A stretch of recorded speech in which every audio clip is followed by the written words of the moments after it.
ইব্রাহিম খেলার ঘরে একা খেলছে। হঠাৎ তার ছোট ভাই হাসান এসে তার খেলনা গাড়ি নিয়ে নেয়। এই হাসান, দে আমার গাড়িটা। তুই আবার এটা নিয়ে খেলবি কেন? আমি একটু খেলতে চাই ভাইয়া। তোকে আমি কতবার বলেছি না জিজ্ঞাসা করে কিছু নিবি না? কিছু বুঝিস না তুই? ইব্রাহিমের ব্যবহারে হাসান কষ্ট পায়। এই সময় বাসার গৃহকর্মী শিমু আপু এসে হাসানকে সান্ত্বনা দেয়। ইব্রাহিম, এমন করে কথা বলিও না। হাসান তো তোমার ছোট ভাই।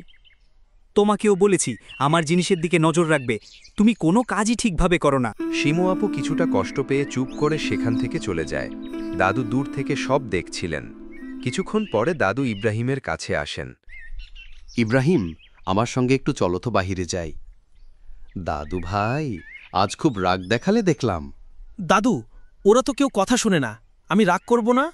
জানিস, রাগ করা মানুষের স্বাভাবিক, কিন্তু আমাদের রাসূল সাল্লাল্লাহু আলাইহি ওয়াসাল্লাম কেমন ছিলেন জানিস? নবীজি কি কখনো রাগ করতেন না? তিনি রাগ করলেও কখনো কারো সঙ্গে খারাপ ব্যবহার করতেন না। এমনকি গৃহকর্মী, ছোট বাচ্চা, এমনকি যারা তাকে আঘাত দিত তাদের কারো সঙ্গেই খারাপ ব্যবহার করতেন না। আচ্ছা দাদু, একটা গল্প বলো না, আমি শুনতে চাই। ঠিক আছে, শোনো। নবীজি সাল্লাল্লাহু আলাইহি ওয়াসাল্লাম এর ঘরে একটি গৃহকর্মী কাজ করতেন। একদিন সে একটি কাজ ভুল করে ফেলেন।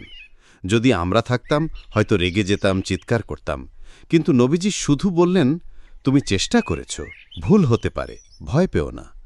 আরেকদিন রাসূলুল্লাহ সাল্লাল্লাহু আলাইহি ওয়াসাল্লাম হযরত আনাস নামের একজন যুবককে একটি কাজ করতে বলেন।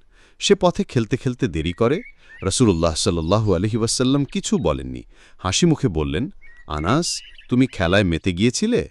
আনাস বললেন, হ্যাঁ। নবীজি বললেন, পরবর্তীবার একটু আগে কাজটা করিও। মাশাআল্লাহ। দাদু, নবীজি কখনো কাউকে খারাপ কথা বলতেন না? একটাও না। কখনো উফ শব্দটিও বলেননি কাউকে। তার ব্যবহার ছিল সুবাসের মতো, যার কাছে গেলে মনের রাগ কষ্ট সব চলে যেত। আমি তো আজ শিমু আপুকে খুব খারাপভাবে বলেছি। আমরা ভুল করতেই পারি দাদু, কিন্তু শুদ্ধ করে নেওয়াটাই প্রকৃত ইসলাম।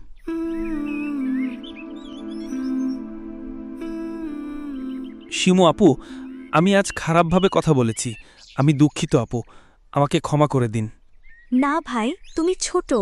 আমি কিছু মনে করিনি। আল্লাহ তোমায় ভালো রাখুক।